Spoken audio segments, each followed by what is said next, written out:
Alors vous allez faire l'actualité à la rentrée puisque vous avez déposé une proposition de loi dans la niche qui est réservée au RN pour proposer une hausse des salaires générales de 10%, c'est mieux que la CGT, jusqu'à 3 fois le SMIC à toutes les entreprises et à tous les salariés en échange d'une réduction équivalente des cotisations patronales.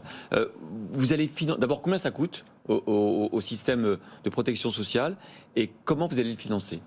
Alors écoutez, c'est pas une générale, hein. C'est les entreprises qui le souhaitent, qui font un accord salarial dans leur entreprise, peuvent augmenter les salaires de 10% et en échange, il n'y aura pas de charge sur cette hausse. Donc c'est sur la hausse, c'est pas une compensation intégrale. Absolument, c'est sur la hausse. Ça va coûter beaucoup d'entreprises quand même.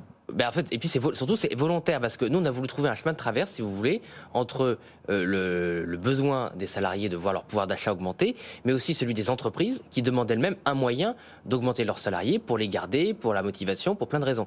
Donc on a essayé de trouver un compromis qui n'est pas du tout une promesse, facile, comme vous l'avez dit, type CGT, pour trouver un compromis. Ce compromis, il a d'ailleurs reçu un très bon accueil des entreprises et des représentants des entreprises qui ont été auditionnés par la commission des affaires sociales. Vous avez trouvé des entreprises qui veulent augmenter leurs salariés de 10%.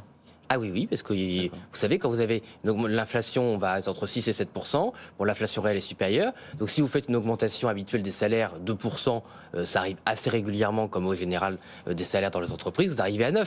Donc ce qu'on leur propose n'a en fait rien d'extraordinaire dans le contexte d'inflation. Ce que nous disent les patrons qu'on reçoit à votre place, ils nous disent, mais si moi j'augmente mes salaires de 10%, c'est à vie. C'est-à-dire que le salaire, et je ne sais pas quelle sera l'inflation en 2023-2024, cette hausse, si la situation se dégrade, si la situation se retourne, moi je serai avec des salaires qui sont beaucoup trop élevés.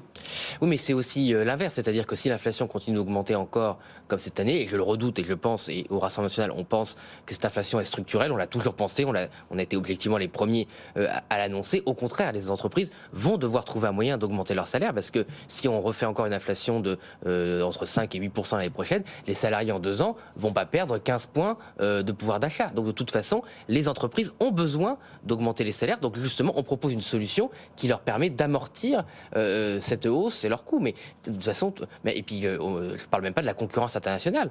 Certains pays augmentent les salaires et vous savez que certains secteurs sont très tendus, y compris les secteurs techniques, hein, pas seulement les hauts diplômés ou la finance internationale. Et donc si les entreprises ne trouvent pas un moyen d'augmenter leurs salaires, elles vont dans de grandes difficultés.